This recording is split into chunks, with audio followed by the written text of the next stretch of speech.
Olá pessoal, tudo bem? Eu sou o John Milton Moraes, da TV Imagens Aéreas, um dos instrutores do curso da Escola de Drones. E hoje estou aqui para falar com vocês sobre sistemas de alimentação. Bem-vindos à 7ª videoaula do módulo básico da Escola de Drones.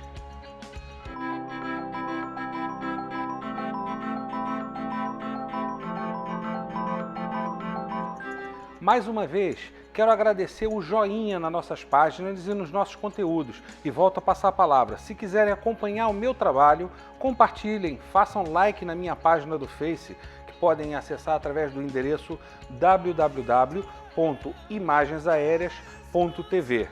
Hoje vamos desenvolver raciocínios sobre energia, eficiência e eficácia. Vamos conhecer como funcionam as nossas fontes de energia e por quais transformações passam para as utilizarmos. Vamos ver todos os componentes e periféricos usados na nossa atividade, como se alimenta cada um deles e vou deixar dicas sobre cada um dos assuntos que falarmos. E vão ser muitos. Vou até mostrar fisicamente componentes e descrever processos para facilitar a compreensão. Vai ser uma aula muito interessante. Eu sou suspeito, porque para falar disso, eu sou apaixonado por essa parte técnica e sempre me empolgo quando organizo ideias para transmitir.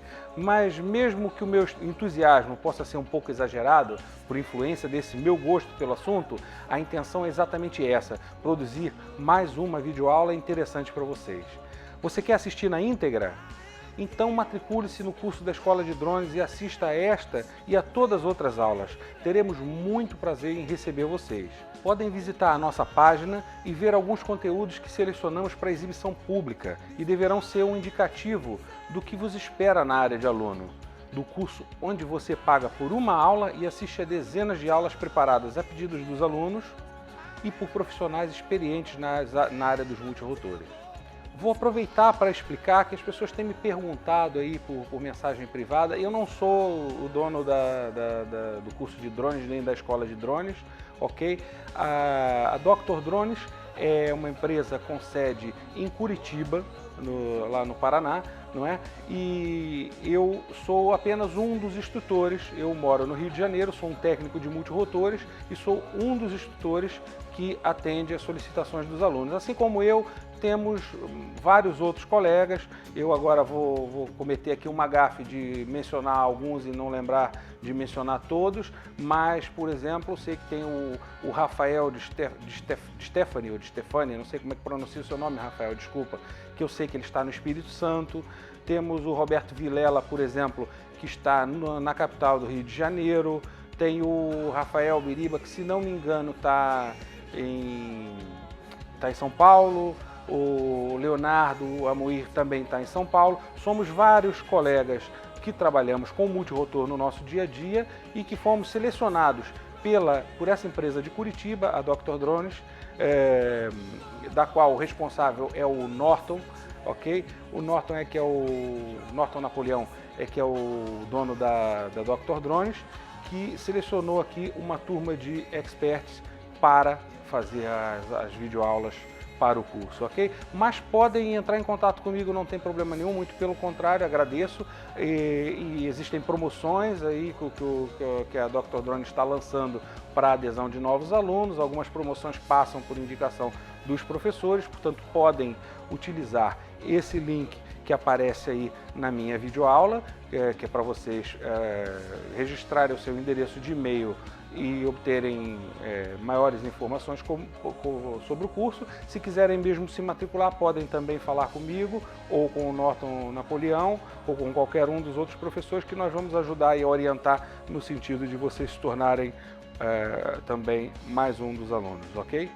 Seguiremos agora com a videoaula número 7 do módulo básico do curso de drones, sobre sistemas de alimentação.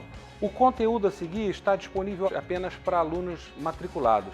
Aguardo vocês nesse grupo. Muito obrigado pela audiência e atenção.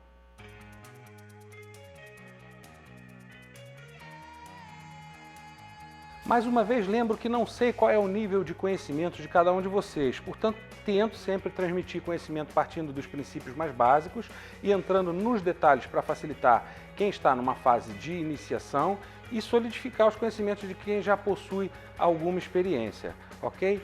Para falarmos de sistemas de alimentação, vou começar falando de energia.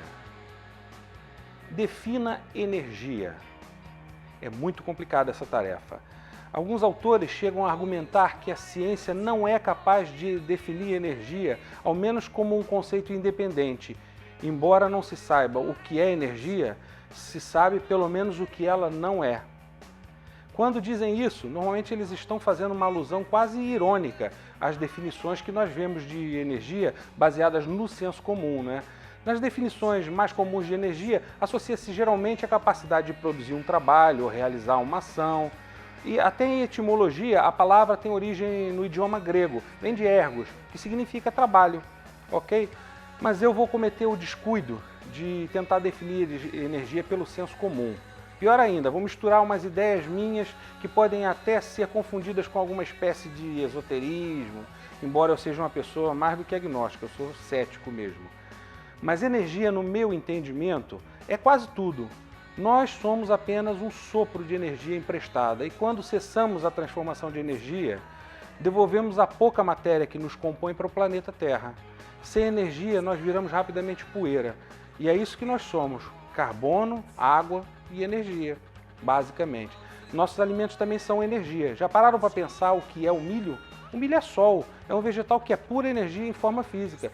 Assim como a cana-de-açúcar, por exemplo, tanto ela como o milho são energia capturada do nosso sol e que são facilmente convertidos em açúcares por nós, que podem ser combustíveis para os nossos corpos físicos e que também podem ser convertidos em álcool, por exemplo, que é o combustível para os nossos automóveis. Então, sejamos nós, sejamos as máquinas de aço que nós fazemos, precisamos de combustível similar. É tudo energia, somos todos movidos a sol.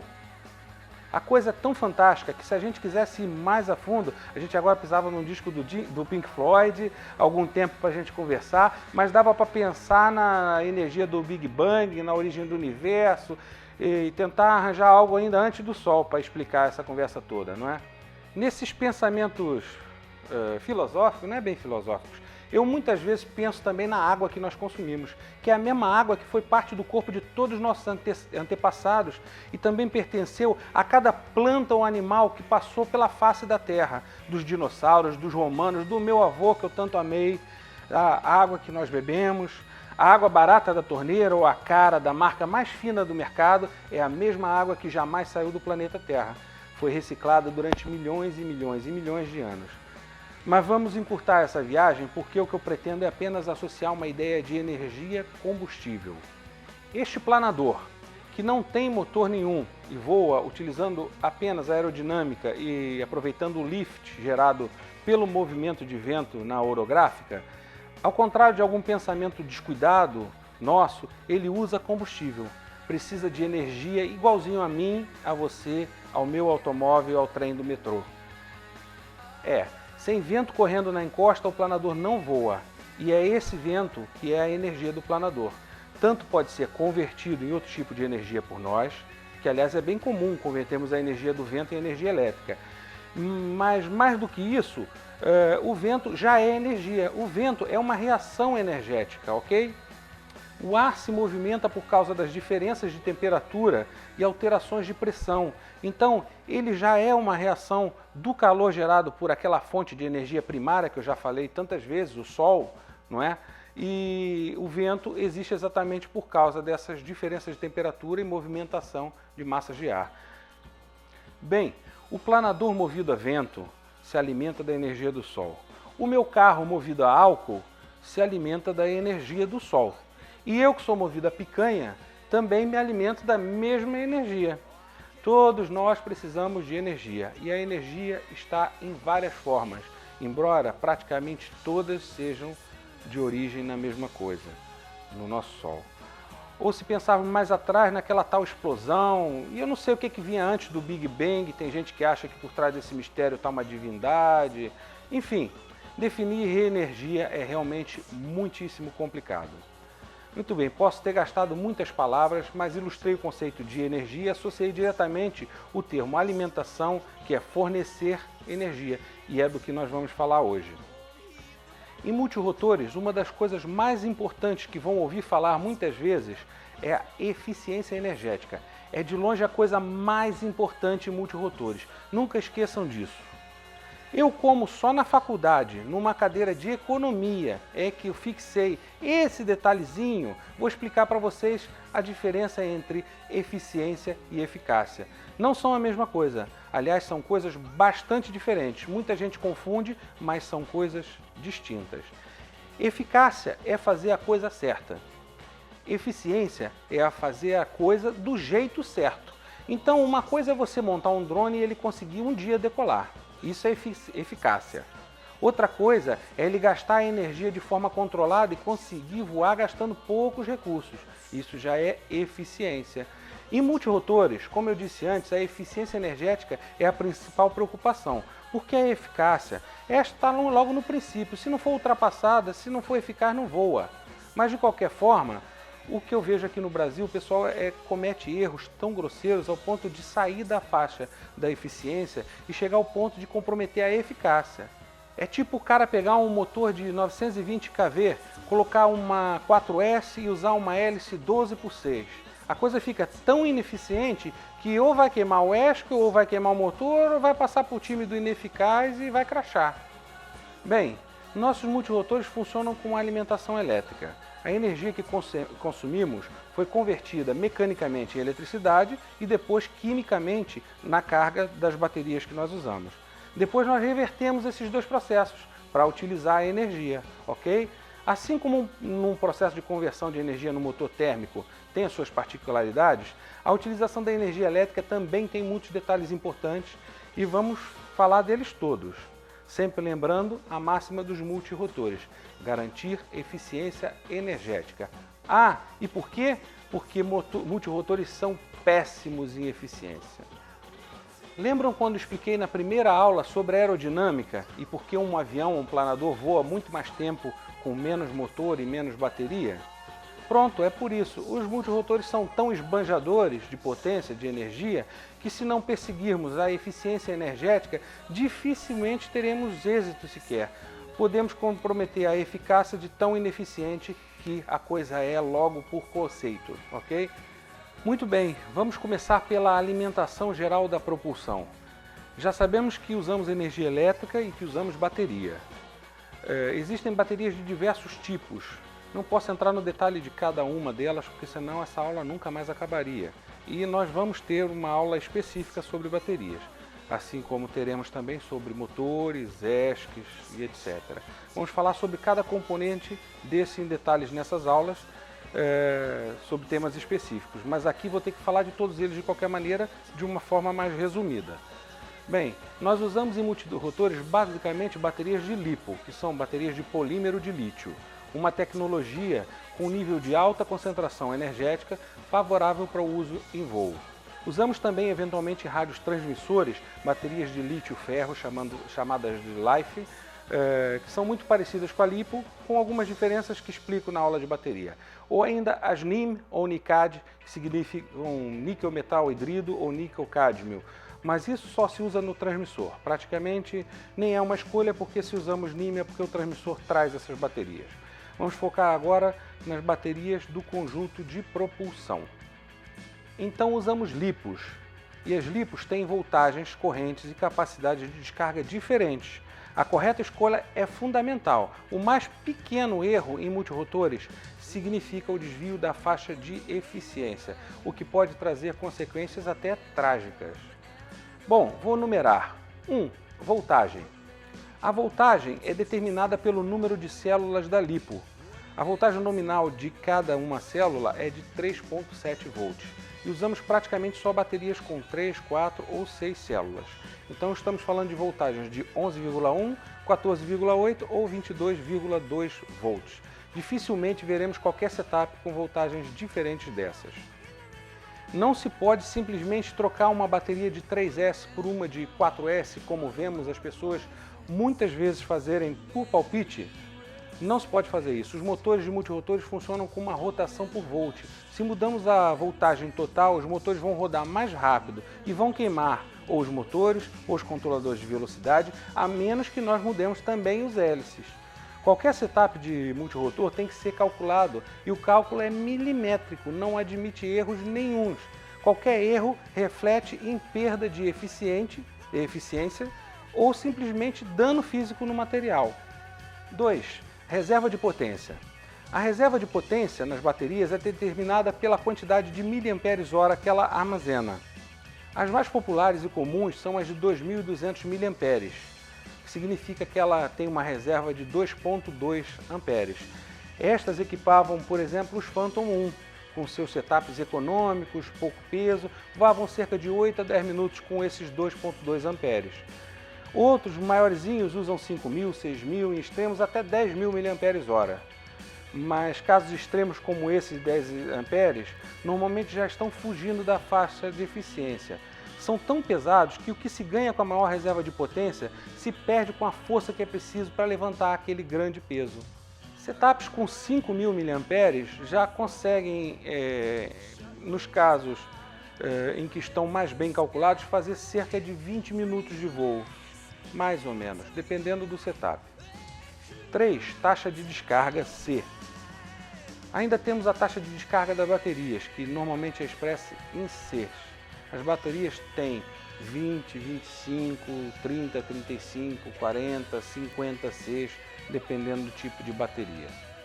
Normalmente as baterias têm sempre uma medida de C contínuo e outra de C instantâneo, tipo 20/30 C. Significa que ela consegue descarregar 20 C continuamente e 30 C durante um curto momento.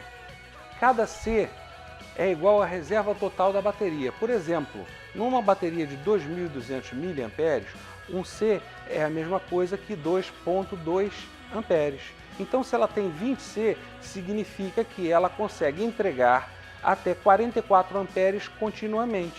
E os 30 C seriam 66 amperes num momento qualquer de pico não prolongado.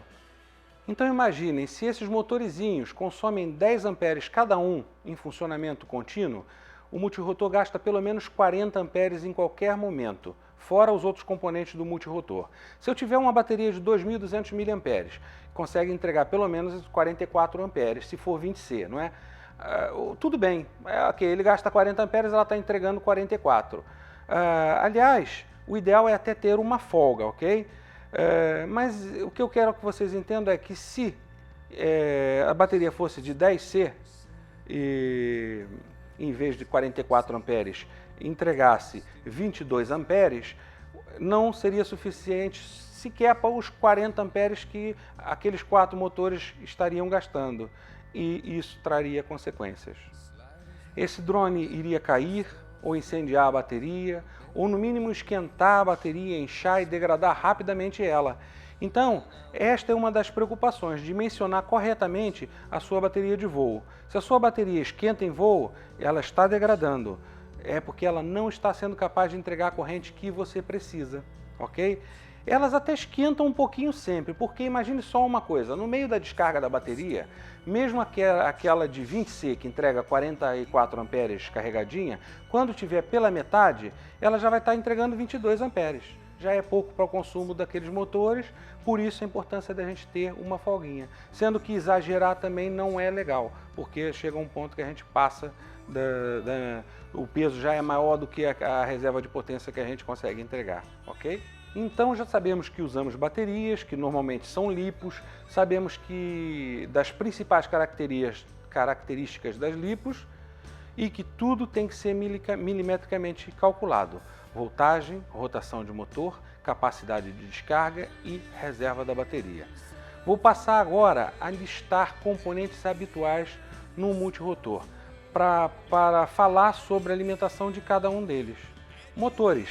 Estes são alimentados pela bateria principal e têm várias características a serem discutidas em aula específica, mas regra geral são motores brushless, ou seja, são motores sem escovas e são outrunners. Eles têm a carcaça exterior rotativa, em vez de ter um induzido interior. A velocidade é controlada por pulsos através de 3 fios que existem em grupos de bobinas de forma alternada e vem dos ESCs, os Electronic Speed Controllers.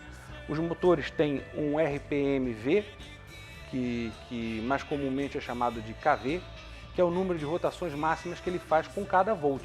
Daí é importante calcular quantos kV, com qual hélice, com qual voltagem, embora seja importante igualmente calcular outros detalhes de motor, como o seu consumo em vazio, a sua resistência interna, a sua potência em watts e outros detalhes até em relação ao seu tamanho, o número de polos magnéticos, o tamanho do estator, por aí fora. Tudo isso é muito relevante em motores.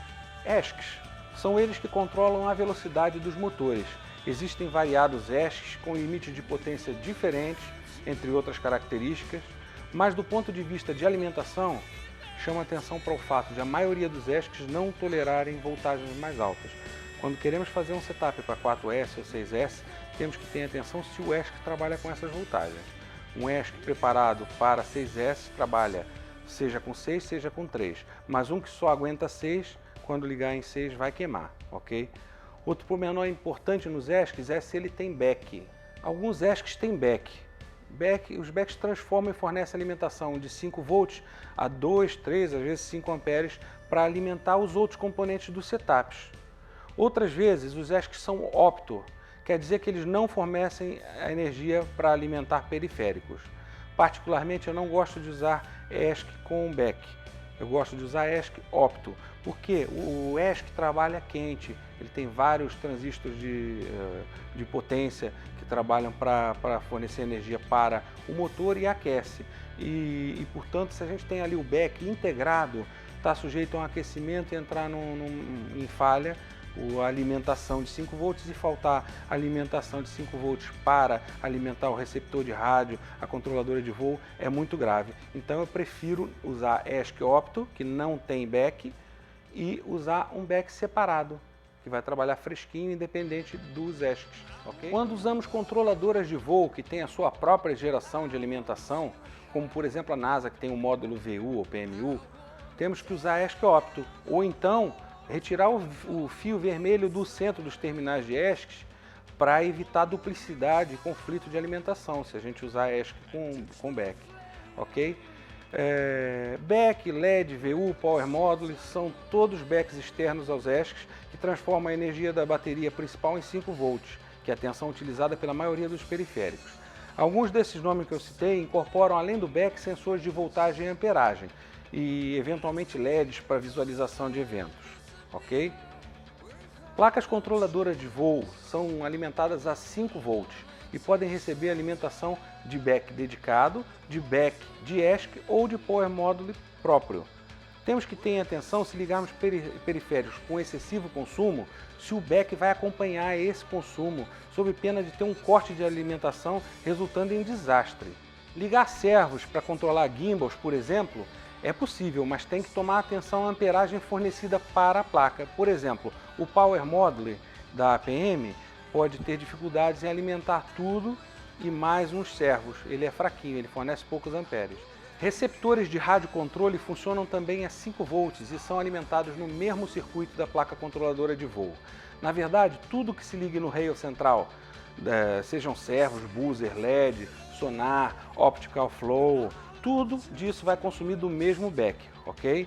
Já transceptores de telemetria, módulos de GPS, sensores externos tipo compasso, airspeed e outros, normalmente se ligam em portas específicas, ou I2C ou serial, e tem nessas portas já prevista a sua alimentação. Na maior parte das vezes é 3,3 volts, mas que é obtida também a partir do mesmo back de 5 volts, mas vai passar por um regulador dentro da placa de voo. Já gimbals, emissores de vídeo, LEDs de orientação noturnas, OSDs, funcionam na maioria das vezes a 12 volts. Alimentamos eles nas baterias principais de voo ou não, conforme o caso, ok? Por exemplo, o emissor de vídeo e a câmera, se alimentarmos direto da bateria de voo, pode eventualmente passar ruído eletrônico de backs e ESCs. Nesse caso, vai nos obrigar a usar um filtro LC, um filtro de linha, ok? Que não deve ser confundido com filtro de passa baixa, que são outra coisa e vamos falar em outra aula, ok? Em alguns casos, até o consumo de FPV interfere na autonomia do voo. Além da questão do ruído eletromagnético, nesses casos pode ser mais interessante ter uma pequena bateria secundária só para alimentar a câmera e o FPV. Já o gimbal e LEDs, por exemplo, alguns admitem desde 5 até 25 volts, mas não são muitos que têm essa característica. A maioria trabalha com 12 volts e é perfeito para trabalhar com 3S, mas não aguentam 6S, por exemplo. Temos que ter, num caso desses, um DC-DC converter, ou seja, um back de 12 volts, um regulador. Mais uma vez podemos lembrar da eficiência energética e lembrarmos que ao converter essa energia, desperdiçamos parte dela e eventualmente a perda pode ser suficiente para ponderarmos mais uma vez usar uma bateria pequena secundária em vez de usar um regulador para adaptar a voltagem para aquela que a gente quer. Os LEDs de fita ou outros que a gente usa para orientação noturna normalmente funcionam sempre a 12 volts. E se repararem, eles vêm em grupos de 3 ou 4 ou até 6 LEDs e um reguladorzinho SMD naquelas fitas. De X em X centímetros tem um conjunto desses. Se a gente ligar só 3 LEDzinhos desses em 4S, provavelmente vai berrar com o tempo. Mas eu já uso há anos umas séries de 16 ou mais LEDs num pedaço de fita com alguns centímetros, sendo do tamanho do braço do multirotor, mesmo sendo feito para 12 volts, trabalha bem com 4S também. Aliás, ficam com uma luminosidade enorme, como podem ver nesse meu vídeo de teste. E já tenho coisas dessas em funcionamento já há 2, 3 anos, funcionando com 14,8 volts, embora seja feito para 12 volts, e não queimaram ainda. Portanto, em relação pelo menos a esses LEDs de fita que a gente usa, não é grave usar até 4S. 6S quase de certeza que vai queimar. E é isso, pessoal. Em se falando de alimentação, acho que já falamos de quase tudo. Podemos lembrar de mais umas coisas como monitor de vídeo na estação de terra, antena tracker, receptor de vídeo em terra, mas nesse caso repete-se a mesma teoria: observação das tensões necessárias, alocação de uma fonte de recurso, bateria, eventual transformação de energia, back e tudo pronto, está tudo alimentado. Quando nós chegamos ao nível de utilizar esses periféricos, é porque nós já dominamos essas questões de alimentação, as básicas que a gente falou anteriormente, ok? Na sequência desse vídeo, e utilizando a mesma lógica de apresentação, até porque eu não consigo fazer de outra forma, eu estou produzindo e vou colocar no ar em seguida uma videoaula sobre motores. Mais à frente vem aulas minhas sobre ESCs, BECs e UBECs, sobre fail-safe, sobre hélices. São todos conteúdos técnicos que eu estou preparando com bastante rigor para vos entregar um conteúdo interessante, pelo menos. É a área que eu mais domino e que gosto, tenho o mesmo gosto por essa área técnica e, portanto, acho que vou entregar uns vídeos bem bacanas. Eu espero que vocês tenham gostado dessa videoaula. Mais uma vez eu peço o compartilhamento e o like na minha página do Facebook. Agradeço a vossa audiência e deixo um grande abraço com o desejo de muito bons voos. Obrigado.